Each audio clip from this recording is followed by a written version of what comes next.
UP triple S video के री exam के लिए सामान्य जानकारी का ये दूसरा सेट होगा और यहाँ पे 25 क्वेश्चन आपके सामने आएंगे। आपको मेन परीक्षा के जैसे इसे लेना होगा और तभी आपको ज़्यादा फ़ायदा मिलेगा। क्वेश्चन है कि हाल ही में जारी की गई UNESCO 2021 state of education report के मुताबिक संपूर्ण भारत के विद्यालयों में इंटरनेट की पहुँच कितने % है। मतलब अगर पूरे भारत में देखें तो क्या कहाँ कहाँ पर इंटरनेट पहुंच चुका है, यही आपसे पूछा गया है। आपके विकल्प है और हर एक क्वेश्चन के लिए आपको लगभग 2 सेकंड मिलेगा। इसके लिए सही उत्तर होगा 19% इंटरनेट की पहुंच हो चुकी है भारत के विद्यालयों में। अगला क्वेश्चन है कि निम्नलिखित में से कौन स्वतंत्र भारत के पहले सैन्य अधिकारी थे जिन्हें फील्ड मार्शल के पद से सम्मानित किया गया। मतलब कि फील्ड मार्शल के पद से सम्मानित होने वाले पहले व्यक्ति का नाम आपको बताना है। इनका नाम है सैम मानेकशॉ। अगला क्वेश्चन, लेकिन आपको बता दें कि इसके लिए एक प्लेलिस्ट भी बना दी गई है। अगर आप प्लेलिस्ट को देखना चाहते हैं तो डिस्क्रिप्शन में लिंक है, वहां आपको हिंदी, रीजनिंग और जीके ये तीनों की वीडियो कंबाइंड मिल जाएगी। प्रसिद्ध नर्तकी टी बाला सरस्वती निम्नलिखित में से किस नृत्य शैली की प्रतिपादक थीं, बताएं। तो टी बाला सरस्वती और इनका जो नृत्य है यह है भरतनाट्यम।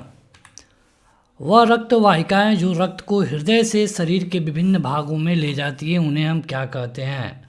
मतलब कि खून हृदय में भी आता है और खून हृदय से बाहर भी जाता है। यहाँ पर पूछा गया है कि उन वाहिकाओं का नाम बताइए जो कि हृदय से बाहर लेके जा रहा है। इनको हम क्या बोलते हैं, इनको हम बोलते हैं धमनियाँ।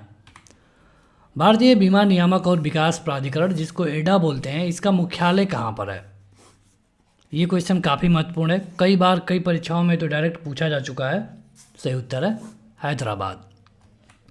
इस वीडियो में केवल 25 क्वेश्चन आएगा, तो आपको देखना होगा कि वीडियो ख़त्म होते होते आप 25 में से कितना क्वेश्चन कर देते हैं।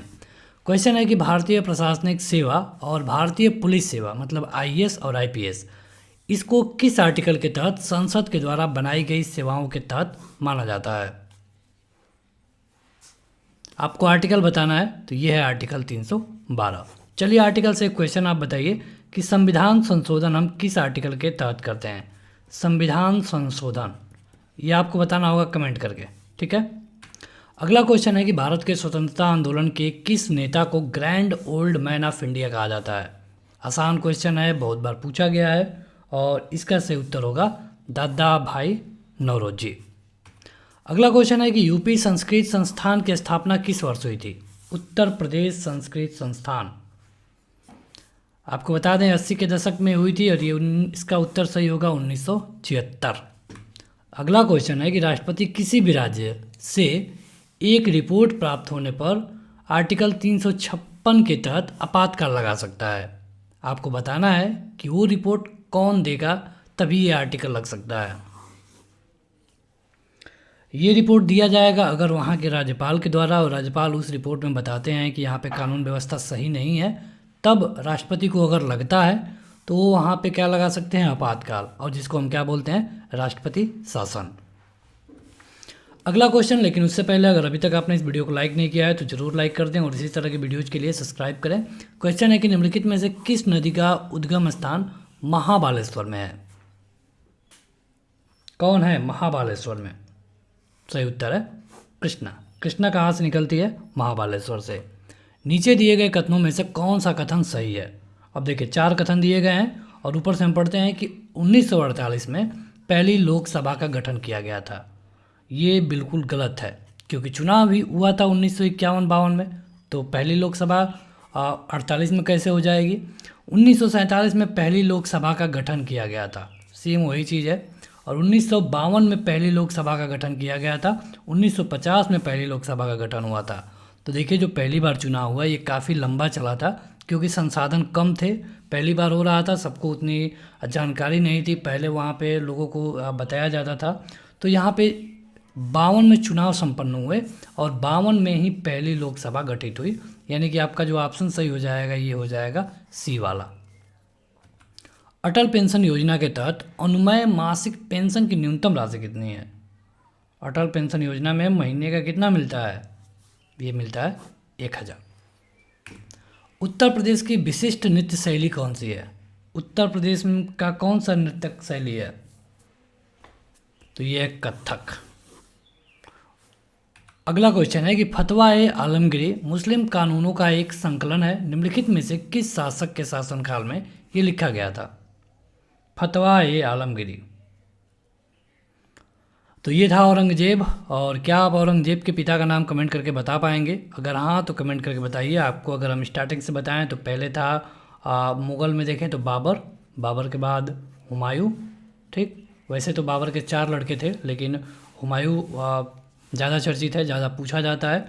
और हुमायूं के बाद आता है अकबर, अकबर के बाद आता है जहांगीर, ठीक, और जहांगीर के बाद आता है शाहजहां, और शाहजहां के बाद कौन आता है ये हम नहीं बताएंगे, क्योंकि यहाँ पे क्वेश्चन का उत्तर आपको मिल सकता है। वैसे अगर आपने थोड़ा भी पढ़ा होगा तो आपको उत्तर मिल जाना चाहिए। अब अगला क्वेश्चन है कि निम्नलिखित में से कौन सा एक अप्रत्यक्ष कर है, यानी कि टैक्स है? अब देखिए, प्रत्यक्ष मतलब कि डायरेक्ट टैक्स किसको बोलते हैं? जिसमें लोग अपनी पॉकेट से सीधे पैसा देते हैं, किसके रूप में? टैक्स के रूप में। ठीक है, जैसे कि इनकम टैक्स होता है। लेकिन अप्रत्यक्ष यानी कि इनडायरेक्ट टैक्स उसको बोलते हैं जिसमें आप डायरेक्ट सरकार को पैसा नहीं देते हैं। ये पैसा आप कैसे देते हैं? किसी सर्विस पे, किसी एक्साइज पे। तो यहाँ पे सही उत्तर हो जाएगा जीएसटी, क्योंकि जो जीएसटी आप देते हैं ये किसी वस्तु का, किसी का उपभोग करते हैं तो उसके लिए आप पैसा देते हैं। तो ये हो जाएगा इनडायरेक्ट। द्वीप देश फिजी किस महासागर में स्थित है? फिजी के बारे में पूछा गया है। यह है प्रशांत महासागर में। प्रसिद्ध पर्यावरणविद सुंदरलाल बहुगुणा का 21 मई 2021 को निधन हो गया। आपको बताना है कि ये इनमें से किस आंदोलन से संबंधित है? तो ये है चिपको आंदोलन।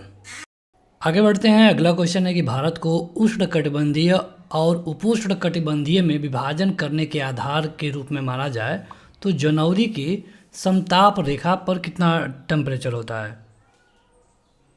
ये होता है 18 डिग्री। आईसीसी की पहली विश्व टेस्ट चैंपियनशिप क्रिकेट किस देश की टीम ने जीती थी? देखिए, यहाँ पे आपको अगर भारत को छोड़ देना चाहिए, क्योंकि भारत ने नहीं जीता था। अगर आपको इन 3 में से बताना पड़े तो आप बताइए कमेंट करके। सही उत्तर है न्यूजीलैंड। अगला क्वेश्चन है कि निम्नलिखित में से कौन सा दर्रा नंदा देवी जैवमंडल आरक्षित क्षेत्र के अंदर स्थित है? यहाँ पर हम 25 क्वेश्चन कवर करते हैं लगभग 10 मिनट के अंदर अंदर, और इस तरह की सीरीज हम कंटिन्यू चला रहे हैं। अगर आप देखेंगे तो आपको वीडियो के लिए काफ़ी अच्छा तैयारी हो जाएगी आपकी। तो यहाँ पे पूछा गया है दर्रा के बारे में, और इसका नाम है माना दर्रा। प्याज के लाल रंग होने का कारण क्या है? प्याज में जो आपको लाल रंग दिखता है ये होता है एंथोसाइनिन के कारण, एंथोसाइनिन के कारण। राष्ट्रीय सूचना विज्ञान केंद्र सेवा, इसकी स्थापना कब हुई थी? इसकी स्थापना हुई थी 1995 में। निम्नलिखित में से पुस्तक व्हाट हैपन के लेखक कौन है? बताइए। चलिए आपको हिंट देते हैं, ये यूएसए की हैं।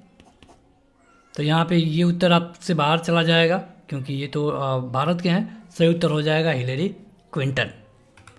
प्रधानमंत्री के द्वारा बेटी बचाओ बेटी पढ़ाओ कार्यक्रम को कब और कहाँ से शुरू किया गया था?